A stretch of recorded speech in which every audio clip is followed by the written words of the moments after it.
नमस्कार दोस्तों, हाजिर हूँ आपके साथ एक नए किस्से, एक नई कहानी के साथ। आज की कहानी है एक बहुत ही गरीब लड़के की। एक बहुत गरीब लड़का होता है जो एक सेठ के यहाँ काम करता है। उसका इतना कमाई नहीं हो पाती है कि वो अपने घर का गुजारा कर सके, अपना गुजारा कर सके। एक दिन वो अपने घर पे जाता है, खाना बनाता है और उसने 4 रोटियां बनाई थी। 4 रोटियां बनाने के बाद उन रोटियों को वो रख देता है और नहाने के लिए चला जाता है। आगे देखता है तो उसमें 3 रोटियां बचती हैं। उसने कहा, मैं अकेला यहाँ पर रहता हूँ, एक रोटी मेरी गायब कहाँ हो गई।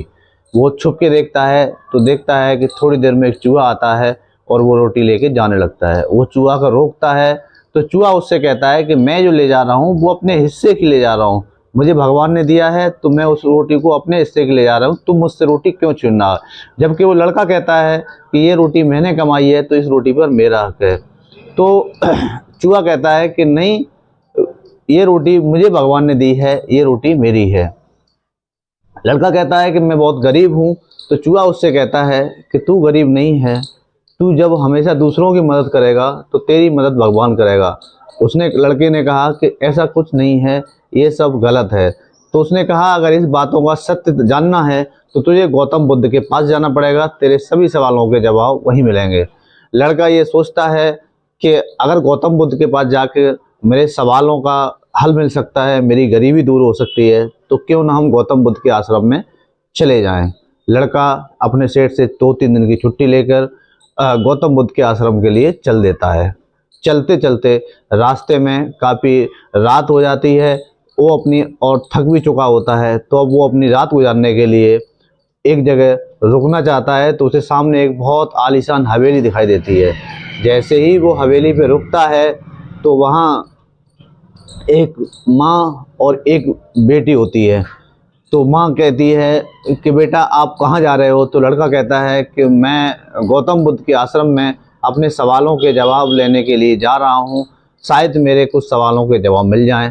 तो वो औरत कहती है कि बेटा तुम गौतम बुद्ध के आश्रम में जा ही रहे हो तो मेरा भी एक सवाल है, उस गौतम बुद्ध से मेरे इस सवाल का जवाब लेते आना। तो लड़का कहता है कि बताइए आपका सवाल क्या है। तो वो औरत कहती है कि गौतम बुद्ध से पूछना कि जो मेरी लड़की है ये अभी तक बोलती नहीं है, ये कब बोलेगी। लड़का कहता है ठीक है, मैं आपके सवाल का जवाब लेकर आऊँगा। सुबह होती है, लड़का नहाता है, धोता है और आगे चल देता है। काफ़ी सफ़र तय करने के बाद, पहाड़ी रास्ता, कंक्रीट जगह, ऊंची नीची जगह को पास करने के बाद जब आगे पहुंचता है तो आगे बहुत बड़े बर्फीले पहाड़ मिलते हैं। जब बर्फीले पहाड़ों को देखता है तो सोचता है कि इनको पार कैसे किया जाए। तो उसकी नज़र एक जादूगर पर पड़ती है जो करीब 100 साल से वहाँ तपस्या कर रहा है। और तपस्या वो इसलिए कर रहा है क्योंकि उसे स्वर्ग जाना है।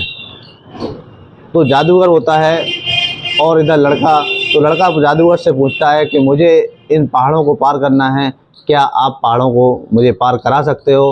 तो जादूगर कहता है मैं तुझे ये पहाड़ तो पार करा दूंगा, लेकिन तू जा कहाँ रहा है।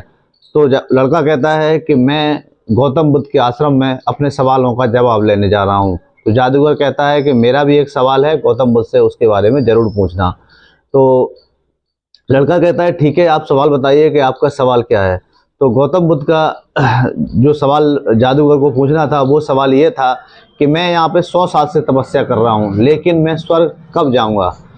तो ये सवाल लेने के बाद गौतम बुद्ध के आश्रम के लिए जादूगर जो होता है वो एक अपनी जादुई छड़ी से उस लड़के को 2 मिनट में वो सारे पहाड़ी रास्ता क्रॉस करा देता है।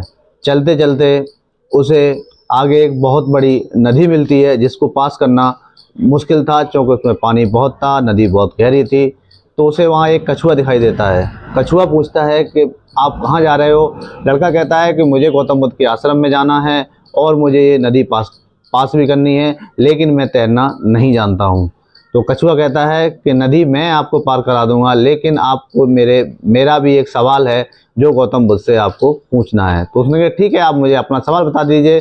तो कछुआ कहता है कि मैं ड्रैगन कब बनूंगा, मेरी लाइफ कछुआ बन के रहेगी या मैं कभी ड्रैगन भी बन सकता हूँ। तो कछुआ कहता है कि आप मेरी पीठ पर बैठिए और मैं आपको नदी पार कराता हूँ, बस मेरे सवाल का जवाब लेते आइएगा। वो लड़का होता है कछुआ की पीठ पर बैठ जाता है। कछुआ 2 मिनट में ही नदी पार करा देता है। लड़का नदी पार करने के बाद गौतम बुद्ध के आश्रम में पहुंचता है। गौतम बुद्ध उस समय अपना सत्संग कर रहे होते हैं। तो जैसे ही सत्संग खत्म होता है, गौतम बुद्ध कहते हैं कि कोई भी अपने 3 सवाल पूछ सकता है। तो लड़के ने अपना हाथ उठाया और लड़के ने कहा कि मेरे पास तो सवाल 4 हैं। मन में सोचने लगा कि मेरे पास सवाल 4 हैं और गौतम बुद्ध केवल 3 सवालों के जवाब पूछ रहे हैं। अब उनके पास, लड़के के पास बारी बारी से तीनों सवाल और अपना सवाल, मतलब 4 सवाल दिमाग में आने लगते हैं कि मेरी गरीबी कब हटेगी, उस जो बूढ़ी माँ थी जिसने मुझे आश्रय दिया था, सबसे पहले उसने रोका था, उसकी लड़की कब बोलेगी, जादूगर ने मुझे पहाड़ पास कराया था तो वो स्वर्ग कब जाएगा, और चौथा सवाल था कछुए का कि वो ड्रैगन कब बनेगा। अब वो सोचता है कि मैं किसका सवाल छोड़ूं और किसका सवाल पूछूं। बड़ा असमंजस में होता है। उसके बाद वो कहता है कि मेरा क्या है, मैं पहले इन 3 लोगों के सवाल पूछता हूं। तो उसने सबसे पहले जो सवाल था वो कछुए का पूछा कि ये बताइए कि कछुआ ड्रैगन कब बनेगा। तो जो गौतम बुद्ध जी थे उन्होंने बड़े ही उससे जवाब दिया कि उस कछुए से कहना कि वो अपना जो उसके ऊपर जो कवच है, उस कवच को जिस दिन उतार देगा, क्योंकि उसे अपने कवच पर बहुत घमंड है, जिस दिन वो अपना कवच उतार देगा उस दिन वो ड्रैगन बन जाएगा। उन्होंने कहा ठीक है, मेरा पहला सवाल हुआ। दूसरा सवाल मेरा ये है कि जादूगर स्वर्ग कब जाएगा। तो गौतम बुद्ध जी ने जो प्यारा सा जवाब दिया वो बहुत ही प्यारा था। उन्होंने कहा कि जादूगर जो है उसे अपनी छड़ी पर बहुत घमंड है, उससे कहना कि वो अपनी छड़ी त्याग दे, जिस दिन वो छड़ी को त्याग देगा उसी दिन वो स्वर्ग चला जाएगा। उन्होंने कहा ठीक है, तीसरा सवाल पूछिए। तो तीसरा सवाल लड़के ने पूछा कि अब ये बताइए कि जो बूढ़ी माँ जिसने मुझे आश्रय दिया उसकी 20 साल की लड़की है, वो कब बोलने लगेगी। तो गौतम बुद्ध जी ने बहुत ही प्यारा जवाब दिया कि जिस दिन वो लड़की किसी से शादी करेगी, ठीक उसी दिन से वो लड़की बोलने लगेगी। लड़का बहुत खुश हुआ। खुश होने के बाद चल दिया और सबसे पहले कछुआ से मिला। कछुए से उसने कहा कि आप अपना कवच उतार दीजिएगा, आप उसी दिन ड्रैगन बन जाएंगे। कछुए ने वैसे ही किया। कछुए ने अपना कवच उतार दिया और कवच उतारते ही काफ़ी मात्रा में हीरे निकले। और जो हीरे निकले तो कछुए ने कहा, और कछुआ ड्रैगन बन चुका था। तो जब कछुआ ड्रैगन बन गया तो कछुए ने कहा उस लड़के से कि जितने भी ये हीरे हैं ये तू ले जा, मैं तो ड्रैगन बन ही चुका हूँ, ये हीरे मोती का मैं क्या करूँगा। वो सारे हीरे लेके, काफ़ी अरबों खरबों रुपए के हीरे थे, वो हीरे लेके चल देता है। आगे पहुँचता है, जादूगर मिलता है। जादूगर पूछता है कि मैंने बेटा आपको समुद्र ये पहाड़ी इलाका पास कराया था, तो मेरा सवाल पूछ क्या है। तो उसने कहा बिल्कुल आपका सवाल पूछा है, आपका अपनी छड़ी जिस दिन त्याग दोगे उसी दिन आप जादूगर स्वर्ग पहुंच जाओगे। जादूगर ने वैसा ही किया, अपनी छड़ी को कहा कि बेटा ये छड़ी अब तू रख, मैं इस छड़ी का क्या करूंगा, और इस छड़ी से तू जो चाहेगा वो कर सकता है, जहाँ तुझे जाना होगा वो ये छड़ी जो है वो तेरा हुक्म मानेगी आज से।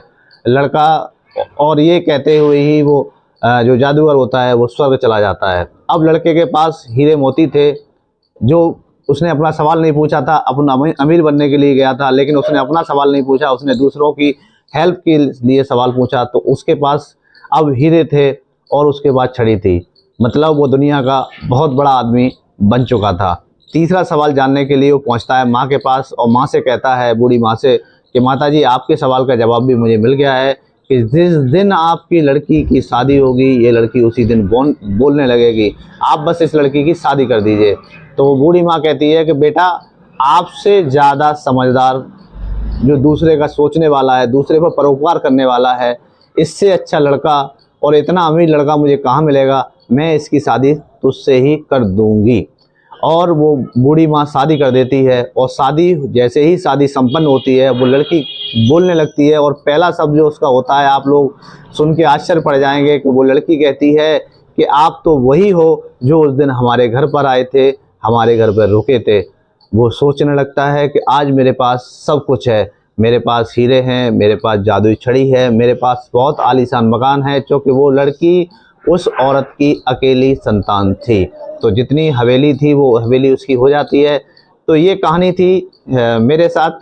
कहानी काफ़ी इंटरेस्टिंग थी। कहानी से हमें ये सीख मिलती है कि हमें सिर्फ अपने बारे में नहीं, हमें दूसरों के बारे में सोचनी चाहिए, दूसरों की सेवा करनी चाहिए। आज के युग में लोग अपने बारे में सोचते हैं तो मेरे इसी तरह और स्टोरी को देखने के लिए अगर मुझे यूट्यूब पर देख रहे हैं तो मेरा पेज है आशु ऑफिशियल, उसको सब्सक्राइब कर लीजिए, लाइक करिए, फॉलो करिए, कमेंट करिए। और आप अगर मुझे फेसबुक पर देख रहे हैं तो मेरा पेज है आश मोहम्मद नाम से, उसको फॉलो कर लीजिए। और इस वीडियो को इतना शेयर करिए कि लोगों को दूसरों को सेवा करने का मौका मिल सके। और नई स्टोरी के साथ फिर मैं हाजिर हूँगा एक बार इसी चैनल पर, इसी टाइम। जी हाँ।